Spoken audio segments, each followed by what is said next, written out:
So how do you really prove something is true in a world where digital data can be changed with just a few clicks?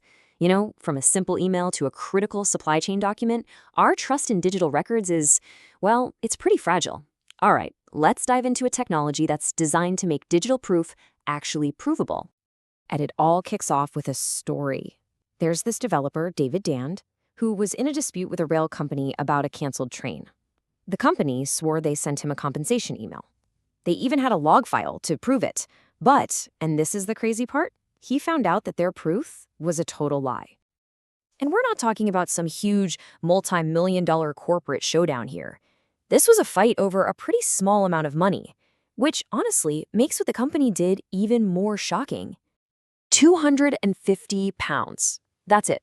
That's all it took for a company to be willing to fake evidence in an official proceeding. That one number just highlights this massive problem, doesn't it? I mean, if they're willing to cheat over this, what happens when millions are on the line?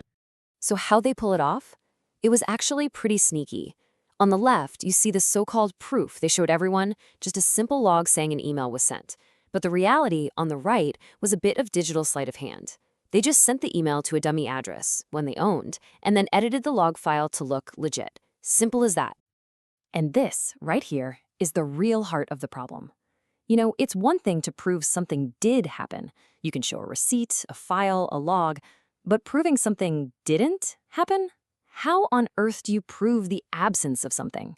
That's the exact puzzle that sparked the search for a new solution. So, to fix this whole digital trust issue, the solution came from a place you probably wouldn't expect: video games. Seriously. It came from a system that was first built to track virtual currencies. The whole point was to create a record that just couldn't be secretly changed. So what is this thing exactly? It's called a tamper-evident ledger, and the best way to think about it is like a digital notebook where you can only ever write on the next blank page. You can't go back and change what you wrote on page 1. And the real magic is that every new page is mathematically chained to the one before it. Okay, so let's break down how it actually works. Step 1, a record gets created. Let's say an email is sent. Step 2, that record gets sealed with its own unique digital fingerprint, a hash, which is directly linked to the fingerprint of the record right before it. See? It's a chain. Now here's the kicker. Step 3, if anyone tries to go back and alter an old record, even by one tiny character, its fingerprint changes and, poof, the entire chain shatters from that point forward. The tampering isn't just visible, it's unavoidable. Okay, but you might be thinking, what if they just destroy the whole database? Good question. For an extra layer of security, the whole ledger can be snapshotted and saved to a permanent, decentralized archive. That way, the proof is out there, in many places, forever. No single person or company can just hit delete. All right, so we've got this super cool, unbreakable technology. But how does this actually fix our original 250-pound email problem?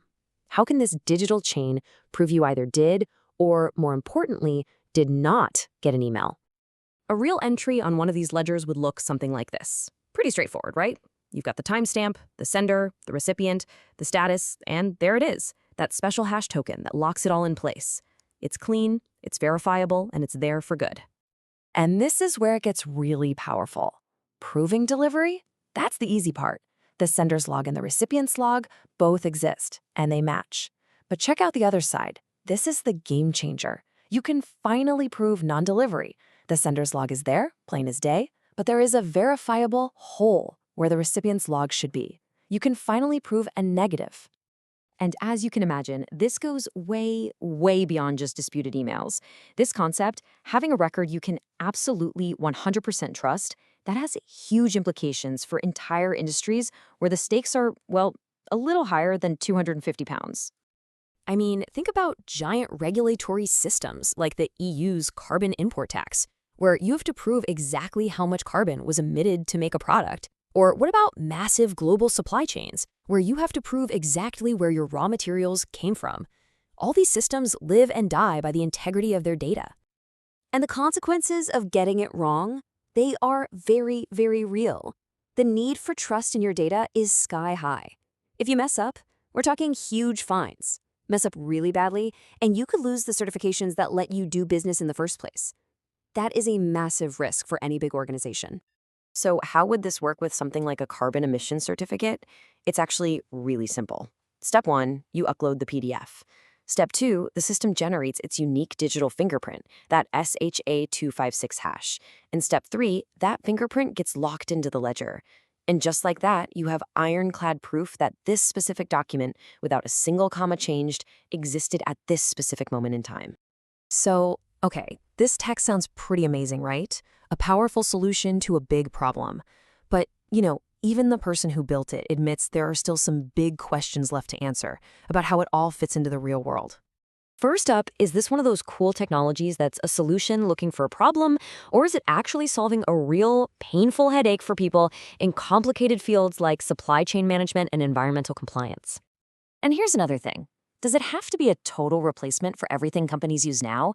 Or maybe its true strength is as an extra layer of armor, a sort of fact checker that sits on top of the systems we already have, just to make sure everything lines up. And that really hits the nail on the head.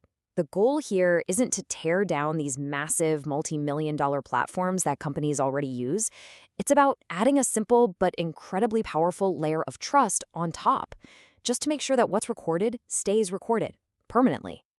Which brings us all the way back to the beginning and leaves us with one last big question to chew on.